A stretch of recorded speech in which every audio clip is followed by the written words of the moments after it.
यहाँ लड़कियां ऑलरेडी मौजूद बैठी हैं, इंसाफ मांग रही हैं। यहाँ आप इंसाफ नहीं दे रहे हो और वहाँ एक फिल्म पर आप बोल रहे हो कि इंसाफ चाहिए। तो जब ये कहेंगे जाट का है, जब ये कहेंगे हरियाणा का है, जब ये कहेंगे कि वेस्ट यूपी का है, तो ये बट जाएगा, जबकि ऐसा बिल्कुल नहीं है, ये गलत है। नमस्कार, मैं शाहीन खान और आप देख रहे हैं विकासशील भारत। इस समय मैं दिल्ली के जंतर मंतर पर हूँ और पहलवानों के धरने प्रदर्शन को आज 25वां दिन है।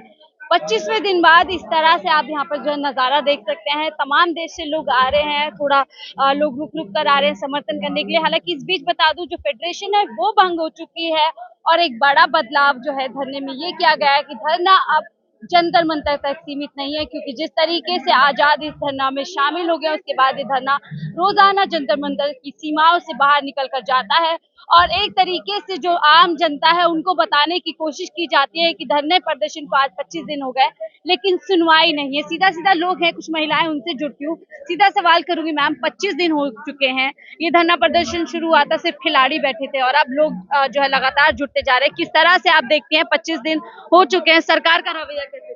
देखिए, सरकार का रवैया बहुत ही ज्यादा सख्त बोलूंगी, रूड, सख्त।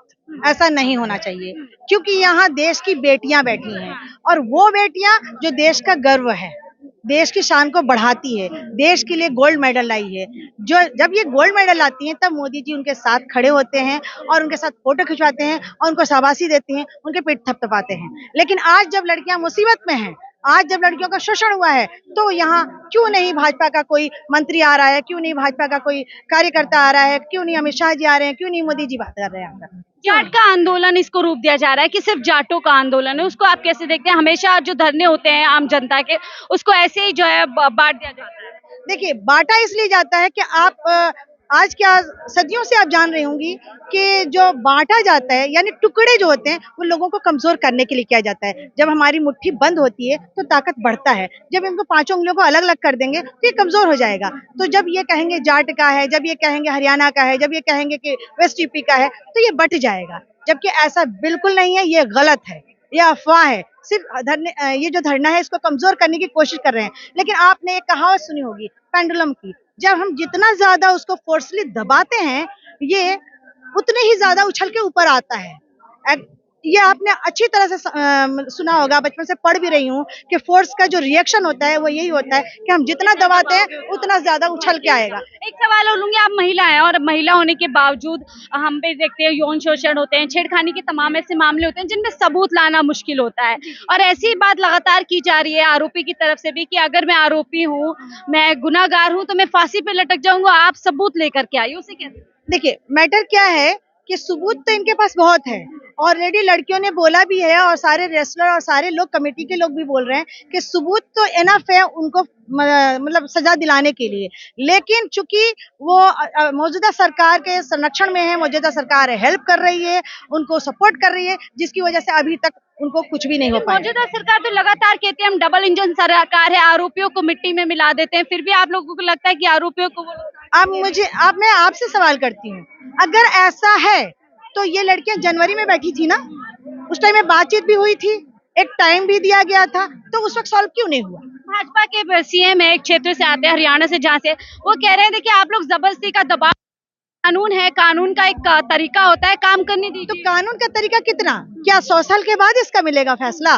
कब मिलेगा फैसला? लड़कियों की बात ये नहीं है कि जो ये लड़कियां हैं सिर्फ इनका शोषण हो रहा है, बात ये है कि आने वाली जनरेशन का भी शोषण होगा अगर ये चलता रहा तो। हमें जो आज ये लड़कियां जो यहाँ बैठी हैं आकर, वो इसलिए बैठी हैं कि इनको इंसाफ मिले और साथ में साथ आने वाली वो हर लड़की को इंसाफ मिले और इनको सीख मिले कि हिंदुस्तान का कोई भी इंसान, कोई भी मंत्री, वो किसी भी उससे हो, पार्टी का हो, वो मतलब किसी भी पार्टी को, नाम नहीं लेना चाहूंगी कि मैं किसी भी पार्टी से हो, उसकी वो रूल कर रहा हो या नहीं, उसका मतलब सरकार हो या नहीं हो, फिर भी वो इस तरह की शोषण करने की हिम्मत ना करे। ऐसी सजा अब तक मिल जानी चाहिए थी। एक आखिरी सवाल आपसे लूंगी कि जिस तरीके से कहा जा रहा है जो खिलाड़ी हैं उन्होंने जो है भाजपा की महिला मंत्रियों से कहा है आप आके हमारा समर्थन दीजिए, एक महिला होते हुए, लेकिन यहाँ का अभी तक संज्ञान, यहाँ का अभी तक उन्होंने रुख नहीं किया। उसको आप कैसे देखते हैं? जबकि दूसरी तरफ जो मंत्री हैं स्मृति ईरानी, वो एक फिल्म का प्रचार करती हैं और कहती है जो इस फिल्म का समर्थन नहीं करते वो लोग आतंकवादी। बिल्कुल बिल्कुल। तो मेरा कहना तो यही है ना कि जब कोई फिल्म आता है और उस फिल्म से अगर हेट बढ़ रही है देश में, तो देखिए कोई भी सरकार जो रूल कर रही है उसका काम क्या है? हमारे देश में अमन बना रहे, हमारे देश में भाईचारा बना रहे, सभी सुख और शांति से रहें। उसका ये काम नहीं है कि कोई ऐसी फिल्म आए जिसका समर्थन करके मैं हेट को बढ़ा दूं और प्रॉब्लम क्रिएट करा दूं। ऐसा तो नहीं है। यहाँ लड़कियां ऑलरेडी मौजूद बैठी हैं, इंसाफ मांग रही हैं। यहाँ आप इंसाफ नहीं दे रहे हो और वहाँ एक फिल्म पर आप बोल रहे हो कि इंसाफ चाहिए। आप समझ रहे हो? डबल चेहरा। हाँ, बिल्कुल डबल चेहरा कहेंगे। यहाँ तो भाई पूरा देश देख रहा है ना, यहाँ एक नहीं बहुत सारी लड़कियां बैठी हैं, पूरा रेसलर का जो कमेटी है वो बैठा हुआ है, यानी एक लड़की के साथ शोषण नहीं हुआ है, लगातार बहुत सारी लड़कियों के साथ हुआ है और उनका